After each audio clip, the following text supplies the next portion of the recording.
राजस्थान विधानसभा के नेता प्रतिपक्ष टीकाराम जूली ने कहा है कि प्रदेश की 7 विधानसभा सीटों पर उपचुनाव में अपनी हार सामने देख भाजपा को लोकसभा चुनाव में राज्य में हुई पराजय याद आने लगी और 7 सीटों पर उपचुनाव में हारने जा रही भाजपा अभी से बहाने खोजने लगी। जूली ने कहा कि नाच न जाने आंगन टेढ़ा की कहावत भाजपा सरकार चरितार्थ कर रही और अपनी भावी पराजय के दबाव से भाजपा के मंत्री नेता बौखला गए। इसके साथ ही जलदाय मंत्री ने प्रधानमंत्री मोदी की नाराजगी की बात कहकर इशारा कर दिया कि भाजपा में सब कुछ ठीक नहीं है।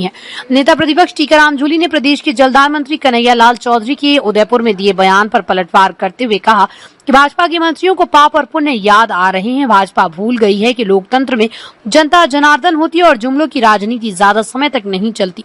जूली ने कहा कि जलदाय मंत्री कह रहे हैं कि राज्य में लोकसभा सीटें हारने पर प्रधानमंत्री मोदी नाराज हुए थे। जलदाय मंत्री ये भी कह रहे हैं कि प्रधानमंत्री ने कहा है कि इतना पैसा देने के बाद भी भाजपा को सीटों का नुकसान हुआ है। जूली ने कहा कि जलदाय मंत्री का ये बयान दर्शाता है कि भाजपा का लोकतंत्र में भरोसा नहीं है। वो सरकार खजाने के जरिए चुनाव जीतना चाहती थी, लेकिन राजस्थान की स्वाभिमानी जनता प्रधानमंत्री मोदी के लुभावने जुमलों में नहीं आई।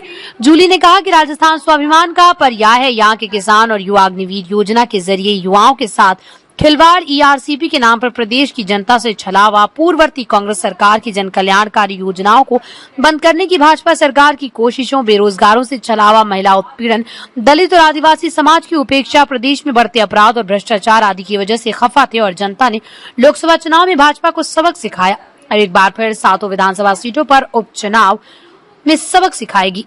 मैंने तो कल भी कहा था, अगर इसी बेस पे वो गए हैं तो मैं तो उनको बनाने के लिए तैयार था।